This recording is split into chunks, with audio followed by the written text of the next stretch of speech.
You may have read the article or seen the news report that there's a company in Atlanta which, if you book a ride with them, they provide you with a trained in self-defense driver who's packing heat, who's carrying a loaded gun. And that just really got me to thinking, what's next? Are we going to be driving tanks? So in my car, I have this pepper gel, right? So I can go, and I have this, which I always thought if somebody grabbed me by the neck, I could hit the arm and get out of my car. But I never thought about carrying a loaded gun. So in this video, I'm going to share some information about this Atlanta company. It's interesting. And then I'm going to address the topic of how we combat the violence, that there is definitely some violence towards drivers. We'll look at what Uber says. Uber's done some reporting on this. And stick around, because at the end of the video, I'm going to share with you would I ever pack heat? Would I ever carry a loaded gun in my car? So all that and more coming up. Hey everybody, it's Jay Crater with the RideShare Guy. Drinking a little coffee here. It's a beautiful Wednesday morning at 8:20 in the morning. Okay, it's only one time. So, I've been around for 7 years. I've done I'm over 29,500. So I'm shooting for 30,000 and then I think I'm retiring. But in all that time, there's only one time that I ever felt threatened. And it wasn't by the actual person in my car. He was carrying this black case that went in the trunk.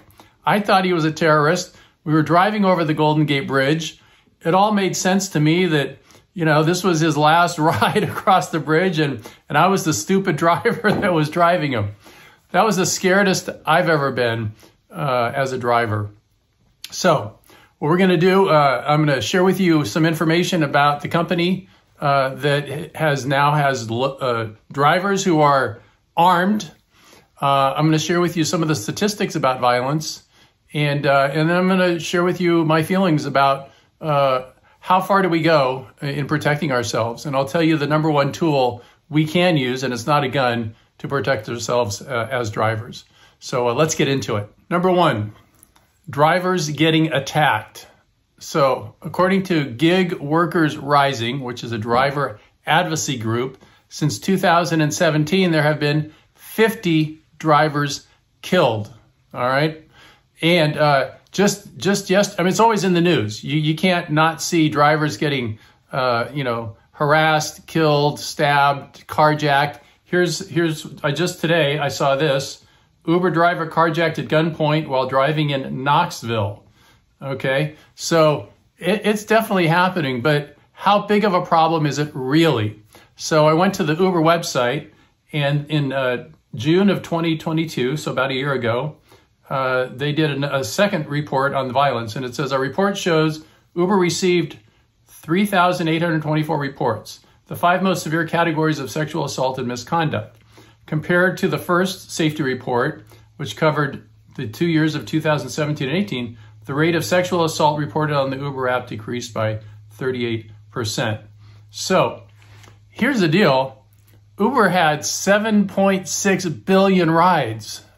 So out of 7.6 billion rides, that's 7.6 with a lot of zeros. There were only less than 4,000 cases of either violence, sexual assault to a driver. So it's a very, very, very small number. Sure, it's a number, and for close to 4,000 people, it's a terrible thing.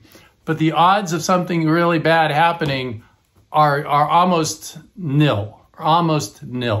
So I found that very interesting when I did the comparison myself to kind of get a sense of how big is this problem. Number two, a rideshare company with a gun.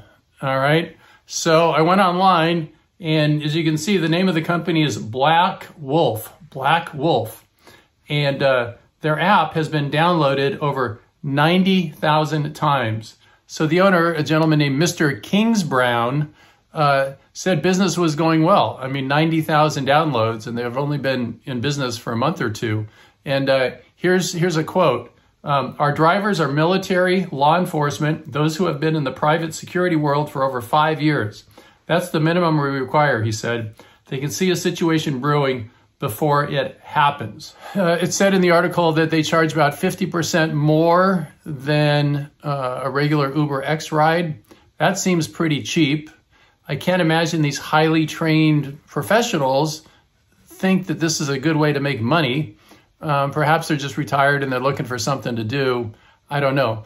But that's what they're offering. And it'll be very interesting to see where they are in about a year. Right. Number 3, do I want to carry a gun? I thought about it, and the answer is absolutely not. You know, I have a gun. I like to take it to the shooting range and, you know, shoot it. It's a very visceral experience. I mean, it's loud.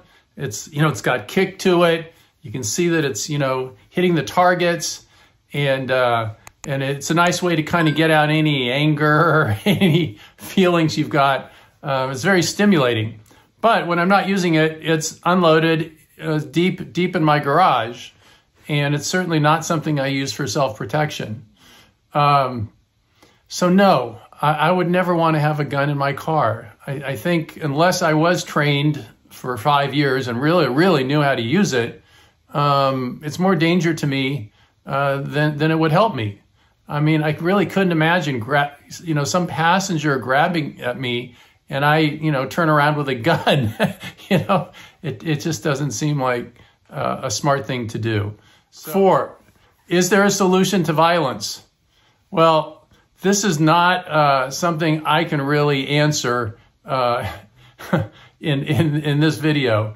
It's obviously in America, we're obsessed with guns, and we're unlike any other country. And it's really weird, and we have weekly mass shootings, and no one even seems to notice anymore, unless children are involved and it's a school. Then, we get some notoriety for a little while, but nothing's changing, and I don't think anyone expects anything to change. It seems to be the nature, it's in the fabric of our country. So 5, what can a driver do? So if you're really concerned about your well-being when you're driving a car, an Uber or a Lyft, the best thing you can do is to get a dash cam. And you want to get a dash cam that broadcasts directly to the cloud, right? I mean, if you have a dash cam and someone attacks you, well, they can grab the dash cam and take it, right? Well, if it's going to the cloud, you don't have to worry about your data being stolen or destroyed by your attacker. So the guys over at Show Me the Money Club have recommended highly what I'm showing you now. It's called DisplayRide, RideShare Monitoring Platform. And it's got just a bunch of great benefits. And we have a code, it's RSG20. So I guess we'll put the link below this video. And it brings the monthly total down to about $20 per month.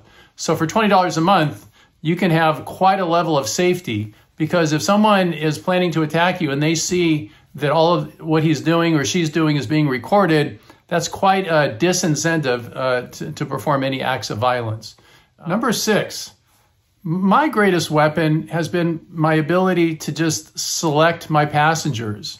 So just this weekend, on Sunday morning at 4 in the morning, I went to pick somebody up. It was an address just on the street, and it was a parking lot.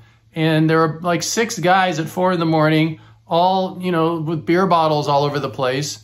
And I just said, F this, this is not a guy, whoever this guy is who's part of this group, I'm not picking this guy up. It was clear to me they were either going to be like pretty drunk, pretty aggressive, and just not somebody I wanted in my car. I didn't want somebody who's drinking in a parking lot at 4 in the morning, getting in my car. So I drove away. So the message here is you get to choose who goes into your car. You don't have to accept every passenger that gets in your car. So be selective. I'd say every weekend there's like one person that I come across, especially early in the morning, that just doesn't meet my criteria, and I'm happy to drive away. Key takeaways. Well, this video really got me to thinking, what kind of a world do I want to live in? Do I want to be, so concerned with violence that I want to drive a tank and have guns in my car to feel safe. And it's just not the kind of world I choose to live in. Maybe I'm naive. I've been in a fight. I've been punched. I mean, I know the feeling of being attacked, sucker punched. But I still, I choose not to go there. I would rather just trust that the people getting in my car are good people that just simply want to ride. I don't want to be armed. And that's just kind of where I'm at, and I guess we all have to decide, how we want to see the world, how we want to interpret, this country that we live in, and how we want to have the news, which is a lot about violence, impact us. So that's my choice, and you can make your choice. It'll be interesting to see what happens with the company Black Wolf in Atlanta. I'm sure if it takes off, Uber will start to offer a similar kind of a program if it can be profitable. So it'll be very fascinating to see. And I'll give you an update, as we know more about that company. So that's it for now. No, I'm not packing heat. I'll keep these two little things in my car. And that's it. So this is Jay Crater. I want to say thank you for watching the video. Hope you enjoyed it. Hope you learned something. Maybe you do want to go out and get that dash cam. Again, the link will be below this video, and you can feel safer in your car if you feel unsafe. Yeah.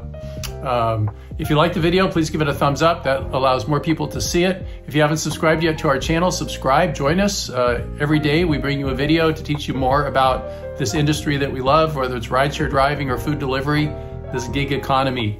Go out and have a great day. Go tell somebody you love them, and be safe out there. I'll see you next time.